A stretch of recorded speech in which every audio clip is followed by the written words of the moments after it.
Hey, folks, welcome to Free Press Sports with Carlos and Shawn, post NFL draft edition. As you can see, we've got lime green, avocado green. It's not quite mint green. Dave Birkett, the one and only Dave Birkett, joining us with several days with the stubble. I got a little stubble. Carlos has a little stubble, but he's the only one that shaved this morning because we've basically been sleeping here, watching the Lions pick, 6 players over 7 rounds, 4 trades, no skill players. 4 defensive guys, 2 off. Oh, Sion Bake? I don't know. Oh, Right? yeah. I guess he's a safety, right? Who's they're going to flip into? Who's they're going to flip into a running back? Anyway, yeah, 4 defensive guys, 2 offensive guys. What did you guys make? Carl's has been giving out grades the whole weekend. He can tell us about that. We'll start with should you. Should I defer to the grade? No? Okay. Honored guest. Yeah, honored guest. I'm Go taking ahead. that. Yeah. All right. First of all, there's only a few people that can pull off this color. I don't know if I'm one of them or not, but you look great. Radiant. Yeah, that's what I say. No, look, I first of all, this was not an extremely deep draft. I think if you talk to any people around the league, there was a fall off in talent, and so maybe that's a little bit why they did what they did on day 3, where they traded a future draft pick, 2 future draft picks, left them with 1, but they moved up to get a couple developmental guys. I like the first 2 picks. I think they got the best. Well, maybe I would have put Quinyon Mitchell as the best cornerback in the draft, but I thought both of the corners that they drafted were really good fits for them, and they're both really good players who can help the biggest weakness that they had defensively and specifically in the secondary. So I can't argue with either of the first 2 picks. I know some people would have liked to see maybe a different position squeezed in there somewhere. But look, you got 2 really good players who are going to help you, who make you a better team. And so I'm not going to fault, Brad Holmes or this organization for what they did. Would I've liked to see maybe a receiver somewhere? I do think they have a little bit of a weakness there, but there are some guys, and my brain's fried right now, so I'm not going to give you any names. I wouldn't be able to do that. But, there's some guys out there that I'm sure they can still add, probably on the Donovan Peoples-Jones sort of track. So, yeah, I like what they did overall. I think ultimately, we'll see how those 2 fourth-round picks develop. Giovanni Manu and Sione Vaki. Again, don't know if I'm saying those names right yet, but yeah, look, it's not going to be about those 2 as to what this draft is. It's going to be about those top 2 guys at those 2 guys at top, and then if they hit on either of those lotto tickets, maybe you have something down the road. Yeah, I mean, I agree with you here, and I liked his aggressiveness. He always traded up to find guys, and obviously, he put everything on the table before the draft, right? Saying he would be willing to trade out of the first round, even with it, right downtown with, a few 100,000 people watching and waiting for the Lions pick. So, but it was a glaring need. The cornerback situation is not great, and hopefully this addresses that and makes it better. You wouldn't think it would make it worse. Holmes told us today at the end of the whole thing that they still got to earn their spot. Well, you're not trading up. You're not giving up a 3rd round pick to move up in the 1st round and not starting Terrion Arnold. I don't see how that happens. But it's a good move. They've gone through a lot of coaches in that position. You and I talked about that a little bit yesterday, and just there needs to be more stability, more consistency, improved play. That could be the difference to me in the NFC title game if they get back there again, being able to plug those holes, stop a team like the 49ers or whoever you may encounter. And now they have to do it. I mean, now you've devoted the resources. Now there really shouldn't be an excuse to have that defense, especially in the back end, improved. No, there's no question. It's funny. I wrote today actually about not just the talent improvement with the Lions, but just overall in the NFC North. And when I was going through some numbers, I'd forgotten. I didn't completely forget, but I hadn't thought about this in a while. We were at this game, I think, in Minnesota when Nick Mullins threw for 411 yards and had the ball in his hands with a minute left with a chance to win the game. That's what this draft was about to some degree, right? Not to disparage Nick Mullins, but hey, Justin Jefferson was pretty great that day. TJ Hawkinson made some plays, but that's the margin we're talking about is not getting torched in that manner. No, I think when you look at the Lions roster right now, it's better than it was a year ago at this time, right? And this was a team that went to the NFC Championship game, and certainly just having a better roster doesn't mean that you're going to get back or you're going to go one step further. But they have most of their starters back on both sides of the ball. Probably made a lateral move on the offensive line, kept that thing intact at a very minimum in terms of signing Kevin Zeitler. Defensively, they're better, right? The DJ Reader is a better player up front than Benito Jones was. Linebacking core is essentially the same. They didn't really lose a pass rusher. You let Romeo Okwara, or he retires, but you let Charles Harris walk. You're not losing much there.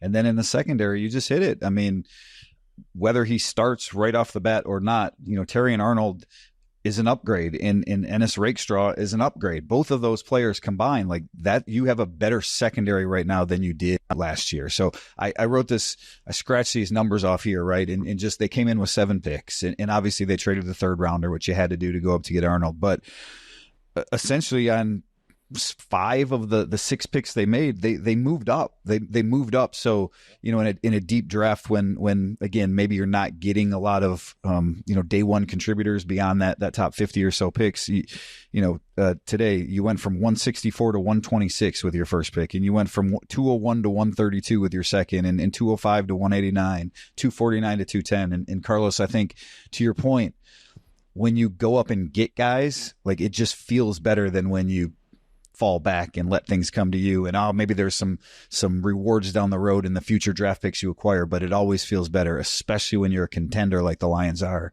to go up and make those moves and be aggressive about getting your guys. So here's my question: is what's the biggest deficiency they still have that they did not address in your opinion? I think it's receiver. I mean, look, the offensive line, obviously you had a guy late, Christian Mahogany, and whether he plays or not, I mean, whoever they drafted was probably not going to be a day one starter, because they're solid there. They do, maybe that's a depth concern, or maybe that's something down the road, but you take 2 offensive linemen today, developmental guys, both of them young guys, that if something happens or down the road, especially if they can, develop, Manu, the Tongan, who, by way of Canada, who hasn't played great competition, but just looks impressive when you see pictures of him. Big dude, obviously. If he turns into anything, maybe, who knows what happens with Taylor Decker. That's probably way too early for something like that, but that's a lottery ticket. So to me, even though they had some other needs, you might want to see a different, pass rusher there. We'll see if Wingo can play, as a big end, like Brad Holmes said he could. I think it's receiver, because I think beyond Amon-Ra St. Brown, there's a lot of unproven right there. Jamison Williams, there's high hopes for him, but we don't know exactly what he's going to be. Khalif Raymond, vet, but we do know what he is, and I don't know that there's much upside there. Same with Donovan Peoples-Jones. So, that's why I say maybe I would have liked to see them get a receiver in there somewhere, but not at the expense of Terry and Arnold in round 1, and not at the expense of Rakestraw in round 2. So I don't know where you get them. It's interesting just thinking about, you mentioned how complete this roster is, or as complete as it's been since, obviously, you've been covering this team. I mean, they're a Super Bowl contender. We spent a lot of time today talking about, kind of in the background, about the division itself. Green Bay, we could say Green Bay's coming, but they're kind of already here. The way they finished the season, what they did in the playoffs, how Jordan Love looks like, or what he looks like, I just don't imagine them getting a whole lot worse. I know teams can change in a flash, season over season, and just because you're good doesn't mean you're always on the track of ascension. But I think we can expect they're going to be pretty good. Minnesota drafted J.J. McCarthy at what, 10, I want to say. He's probably going to take a while. They also signed Sam Darnold as a free agent, probably at the idea that McCarthy might not be ready to start right away. He didn't throw that much against Michigan. Who knows? But if he hits, yep. I mean, Nick Mullins is causing problems with the weapons that they already have in Minnesota. And then there's Chicago, which is the big one to me. They were feisty last year. They also won 4 of their last 6. That was with Justin Fields. Yeah. They go out and they have DJ Moore. They trade for, I want to say, Keenan Allen, and give up a draft pick. They draft Roma Odunze, one of the best receivers. So that, if Caleb Williams is at all solid, and we've seen rookie quarterbacks lately do it. It's not just, by the way, C.J. Stroud. Brock Purdy got hurt in a title game as a rookie, and he might have been to a Super Bowl. So, but again, Purdy was going to a really, really good roster. How good is Chicago's roster? I don't know, but they're a decent roster. So Williams is stepping into an interesting situation. They're not going to run through the division, I wouldn't think, without some scares. Let's take a break, and we'll be right back with more Free Press Sports with Carlos and Shawn. I know you wrote about this a little bit. You're right. NFC North is going to be it's going to be a bloodbath, to use Brad Holmes' word about the secondary yesterday and the competition shaping up there. I mean, but the Lions are the best team. They're the most veteran team right now. We talk about windows for some of these teams, right? And that's why I do think it was important that Brad was aggressive, in this draft, just to sort of maximize this opportunity a little bit, because this is the Lions window right now. And you don't know what Jordan Love is going to be, or Caleb Williams is going to be, or JJ McCarthy, but they're all really young. And if any of them turns out to be really, really good, we saw it for 3 decades where the Lions couldn't get over that Hall of Fame hump, where they had to play Brett Favre and Aaron Rodgers twice a year, the Packers with those guys twice a year. And so the Lions don't have that at quarterback. And so they really have to hit on the rest of the draft. They don't. I mean, Jared Goff, look, negative Detroit media. Jared Goff is better than those other quarterbacks right now, but he's, Caleb Williams has the upside and the potential. And so that's why we don't know. He could also bust, but the other thing those teams have working for them, and as you show me this time, I know we got to take a little break here, but as the other thing those teams have working for them is when you have that young, cost-controlled quarterback, like, you can build the rest of your roster. You can trade for Montez Sweat like the Bears did last year and pay him, and that immediately upgrades your defense. And so I do think the Lions are in this window of opportunity that they have, and not that it's going away, but there are other teams coming in the NFC North that could really infringe upon that window.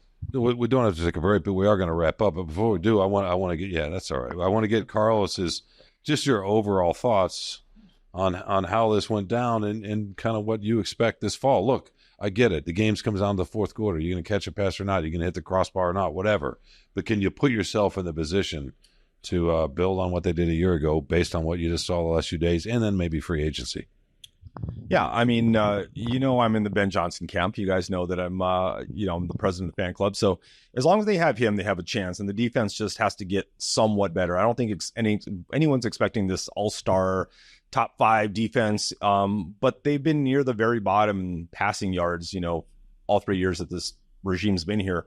So that needs improvement. I don't know how many more secondary coaches Aaron Glenn can keep firing until, someone starts looking harder at him. But they talk about negative. Wow. No, being real. I mean, talk about negative. Jared Goff's going to bust through this window and choke you right now for saying that he's a little bit better than these other guys. He's better than the other guys right now. The upside's not there. The upside's not there. He is older. Yeah. He's not, what is he? 28? 29. Yeah. Right. Yeah. He's a young old guy. So, I would expect them. I would expect them to. They don't have to improve that much. They're so close right now. You just need the defense to hold together, and the defense did get better last year. I mean, you had improvement.